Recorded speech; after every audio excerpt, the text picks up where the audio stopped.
Wait, remember fish hooks? You like fish? Well, here's the hook. A show full of fish living their lives through high school, all taking place within a pet shop. Fish Hooks was a Disney Channel original animated series that was a wonderful little slice of life for three high school fish, named Milo, Bee, and Oscar. The first time we ever saw Fish Hooks was in an 11-minute preview on September 3rd, 2010, after the premiere of Camp Rock 2: The Final Jam. And if that's not iconic, I don't know what is! Its official premiere date was September 24th, 2010 on the Disney Channel, and now that I've successfully hooked you all in with my flawless intro, you better subscribe. Let's take a dip into the water-filled world of Fish Hooks. The TV really does add 10 pounds! Whoa! Welcome back to the 25 Days of Fringe-Miss, where there's going to be brand new videos every single day from December 1st to December 25th. Hop aboard.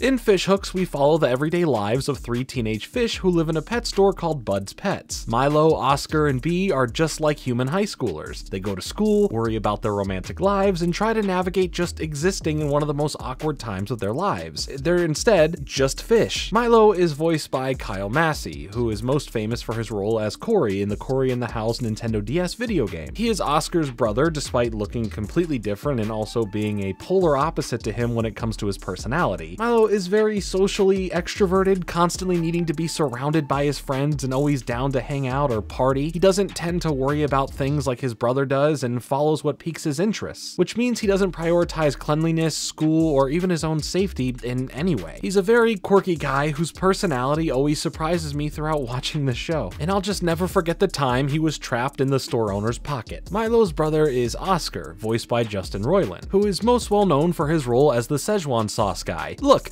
here's my sealed copy of the sauce when it came out, as well as version 2. I'm gonna be so rich one day. Oscar is very anxious, and Roiland does a good job at expressing that with a high-strung and occasionally screechy voice. Other than being anxious, Oscar's other character trait is being in love with Bee, the third main character and the last member of their trio friend group. He has his locker space as a dedicated shrine to her, and this is just a little note out there to who needs to hear it. If you like someone, do not go full Miss Briggs Randy Jackson mode. It will not work. You'll just be a creepy weirdo. But you can keep up all your waifu posters, I support that. But ironically, in this series, because it's a fictitious cartoon, maybe if we wait long enough and Oscar holds out long enough, there may just be something there.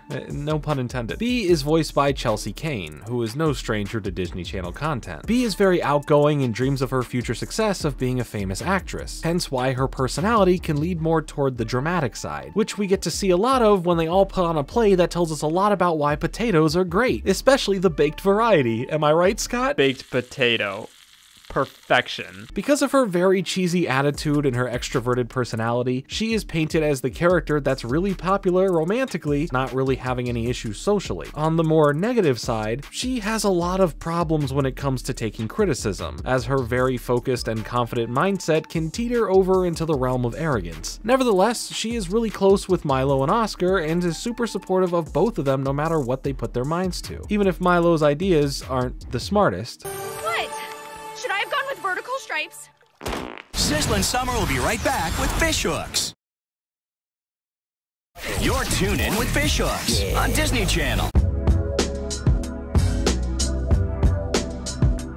Fish Hooks was created by Noah Jones, a children's book illustrator who was living in Maine at the time Disney reached out to him and pulled him into the world of children's animated television. Some of his character designs uploaded to his website caught the attention of development Disney executive Mike Moon, who was captured by his illustrations of unusual animals. So he reached out and emailed Jones, asking him to pitch some ideas. The one idea they landed on was a story about three teenage fish who live in a pet store aquarium. While the idea was initially to have all three fish in a punk rock band, Disney scrapped that idea but decided to keep the fish concept. It's like how I scrap and change my ideas up for content, but still keep the cringe aspect. Once the series was confirmed for pre-production, Jones began working from home for about 2 years while they developed the series. The reason that Disney was drawn to Jones' googly-eyed jelly bean colored characters was because it looked so vastly different from any other cartoon Disney was showing on their channel. In defining what the series would look like, Jones printed out a photo of a fish tank and put one of his fish on the chair, in front of a photo, and thought that the contrast was very funny. Characterized as a series with googly eyes, askew pupils, screechy voices, the series was definitely different from anything Disney had done. The first thing you would notice about the cartoon would be its unique art style. The backgrounds and props are all collaged, while the characters are flash animated in the traditional sense. In creating the backgrounds, a team of artists would receive a collection of photographs to reconfigure and assemble into a whole image. In addition, the 2D characters also have their own unique art styles. Jones wanted them to be simple. They have a general simple shape for their bodies, but their general heads are where most of the detail can be found. Because their heads are much larger than the rest of their bodies, there's more emphasis on their expressions. It was important to Jones that the audience always was able to tell what they were thinking or what emotions they were trying to show. Much like my avatar. Can you tell what I'm thinking? I'll give you a second.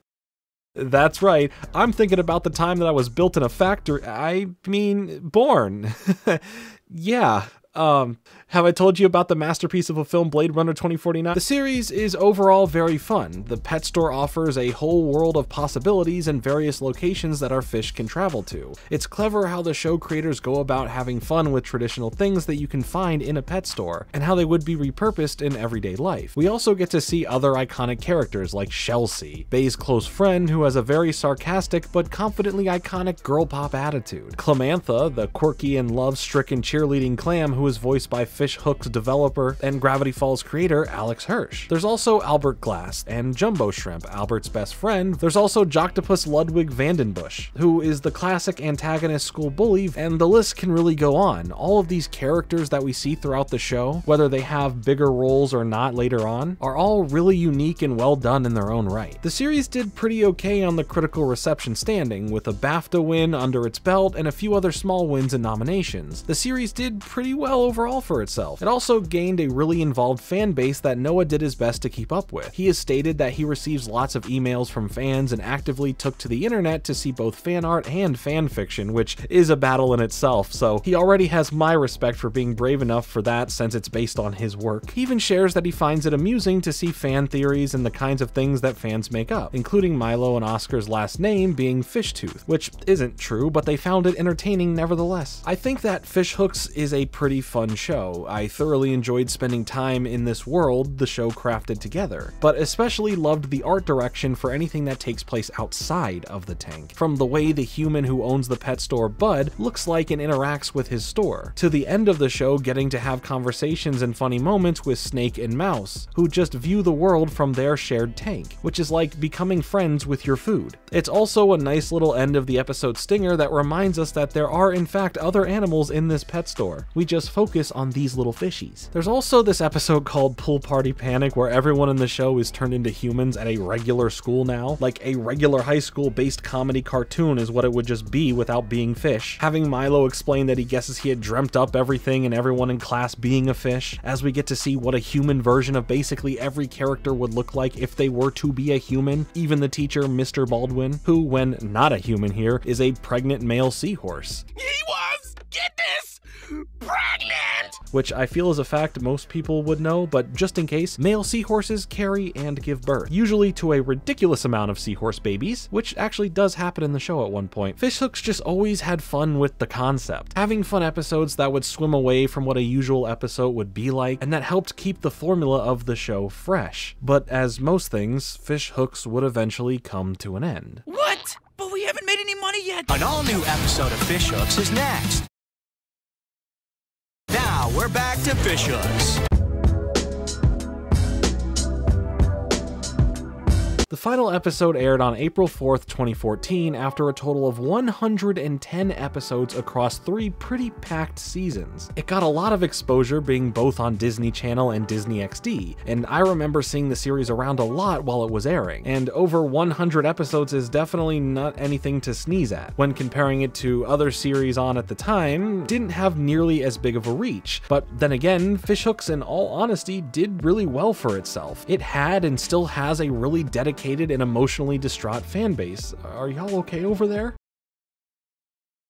That may be the best name I've ever come across in a while. So what did happen to Fishhooks though? Why was it not renewed for a 4th season? Well, as it turns out, it had just run its course. One of the directors and number 11 billion of The Kids Next Door, Tom Warburton, shares that he knew it was coming to an end. Disney didn't technically cancel it, they just decided not to renew Fishhooks for a 4th season. In an earlier interview with creator Noah Jones, he specifies that they'll keep going on with the show until they run out of stories to tell, and that he looks forward to working on new cartoons after it had run its course, which is exactly what he ended up doing. From here, he went on to create the show Pickle and Peanut, which shares a similar art style to Fishhooks, and I've been asked to cover that show quite a lot, so maybe I'll do that sometime. Overall, we got a lot of really fun content out of Fishhooks. It took the basic formula of a high school setting, but with the world and setting being based around fish that live their lives in a pet store. I mean, before this show even came out, Gary Marsh, the worldwide president of entertainment for Disney Channel, stated that the Fishhooks team had created one of the most original, innovative animated shows on television. That's some pretty high praise. I mean, of course you're going to hype up an upcoming show on your own network, but still, that's a pretty great statement to receive. This show managed to surprise me time and time again. While there was some moments and episodes that I didn't truly love, I mean, come on, there's over 100 episodes, I'm bound to find something I didn't enjoy, I still found myself having an overall fun time with it. It had some great characters, a really fun setting, and a satisfying wrap-up during the 3rd season. But what do you think about Fishhooks? Let me know that and your favorite character from the show down in the comments. Thanks so much for watching. Like and subscribe.